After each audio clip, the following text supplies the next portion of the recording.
Olá, meu nome é Eric Luciano e hoje eu estou aqui nas Albert Docks, em Liverpool, cidade dos Beatles, e hoje eu não poderia ter um tema diferente senão contar um pouquinho da história dos Beatles para uma coisa que é muito importante, que é sobre tocar aquilo que você às vezes não quer tocar. Então vamos lá, eu fiz uma visita ontem no Museu da História dos Beatles e descobri algumas coisas muito interessantes. Uma das que mais me chamou a atenção foi sobre aquele período que os Beatles começaram, na década de 60, a tocar na cidade de Hamburgo, na Alemanha. Durante 2 anos eles tocaram aproximadamente 280 dias na cidade de Hamburgo, nas casas noturnas. Eles fizeram um contrato inicialmente para trocar todos os dias em uma das casas, ganhando um determinado salário, hospedado lá em condições bastante precárias, e no começo dessa jornada eles tinham que tocar apenas sucessos internacionais, ninguém conhecia a banda ainda. E eles tocavam, acredite ou não, 8 horas aproximadamente todos os dias. Todos os dias eles tocavam 8 horas consecutivas de apresentações dentro da cidade. Em casas de strip, em boates e em ambientes não muito adequados para o tipo de trabalho que eles queriam fazer. Eles estavam querendo desenvolver o repertório deles, criar a banda, e eles tiveram que passar por essa etapa. Uma das coisas mais interessantes, além dessa experiência de tocar por tanto tempo, por tantas horas, todos os dias, praticar tanto, era que os empresários das casas noturnas queriam que as casas estivessem sempre cheias, com bastante gente, com bastante animação. Isso significava que existia uma pressão muito grande sobre a banda para que elas animassem a galera. Então, os próprios Beatles dizem que isso foi uma das maiores escolas que eles tiveram, tanto para essa resiliência, para essa exigência de tocar por tanto tempo, quanto para a melhora da performance musical que eles tinham. Então, durante todo esse período, eles tiveram que se esforçar ao máximo para terem uma postura de palco, uma presença de palco muito diferente, independente se eles estavam cansados, se eles estavam tocando as músicas que eles gostariam de tocar ou não. E aí isso leva para uma segunda parte da história, que é quando eles conseguiram firmar o contrato com o George Martin a primeira vez. Naquele momento eles tinham um empresário, que esse empresário conseguiu uma espécie de uma reunião com o George Martin, apresentou o disco e o George Martin falou: não, eu não vou contratar isso daqui, essa gravação tá muito ruim, eu não tô vendo nada de diferente aqui. A resposta não. Agora, se você quiser trazer eles aqui no meu estúdio para eu ouvir pessoalmente, a gente pode assistir se você tivesse interesse.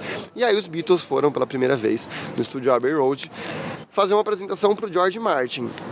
E aí no livro guiado, aí tem um audiobook que a gente acompanha durante toda a visita no museu, tem um depoimento do George Martin, que ele conta que naquele momento que eles tiveram uma apresentação dos Beatles, uma das coisas que mais envolveu naquele momento foi a presença de palco. Mesmo sabendo que eles estavam se apresentando dentro de um estúdio somente para o George Martin, eles realmente tiveram uma apresentação muito intensa, um envolvimento muito intenso. E o George Martin disse: se eu, que já era já tinha idade mais avançada, me animei e fiquei envolvido com aquilo, imagina como seria isso com os jovens. Então essa foi a fisgada que o George Martin teve.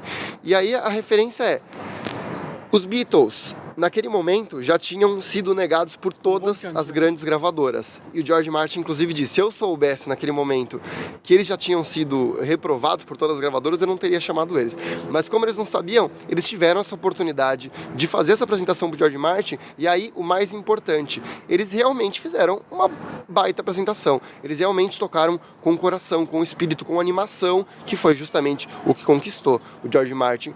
E uma grande responsabilidade que talvez os Beatles não teriam chegado onde chegaram se não tivesse sido por esse motivo. E aí, agora, a parte mais importante. Qual que é o link com a nossa vida de artista? O ponto é, muitas vezes a gente precisa tocar o tipo de música que a gente não quer. A gente tem que fazer o tipo de arte que a gente não tá afim. Porque a gente precisa ter dinheiro, ou a gente precisa desenvolver nossa carreira, ou a gente precisa ganhar renome, e a gente precisa às vezes se submeter a algumas atividades, a algumas experiências que não eram realmente o que a gente gostaria. O ponto é, quando você se submete a essas atividades, como você usa isso? Qual que é a experiência que você tem? Você simplesmente faz sabendo que é uma coisa que é só por dinheiro, você não tem o mínimo interesse em fazer isso, então tanto faz, eu vou fazer de qualquer jeito, eu vou fechar o bico, enfiar a cara para baixo e simplesmente vou esperar torcer para acabar logo?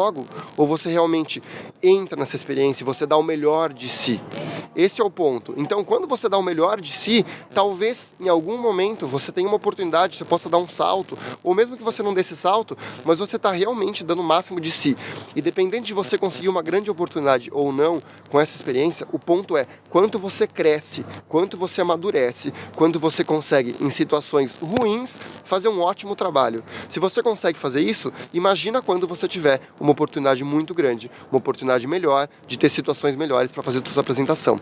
Você vai ter desenvolvido muito mais experiência, muito mais resiliência, e dentro do nosso ramo, dentro da arte, a gente vai ter mais presença, a gente vai ter mais animação, a gente vai ter mais envolvimento com a arte que a gente está fazendo. E isso claramente transparece para o público, como transpareceu para o George Martin, como vai transparecer para qualquer pessoa que estiver assistindo a sua apresentação. Tá aí, então fica a reflexão, quando você está fazendo um trabalho que você não quer, você tem que fazer. E aí o ponto, como você faz isso? Você faz da melhor maneira possível ou você faz o mínimo que você pode fazer? Se você gostou dessa dica, clica aqui, se inscreve no canal, acompanhe e deixe seus comentários, suas sugestões de outros vídeos, de outras dicas e sugestões que você gostaria que eu gravasse para você. Obrigado!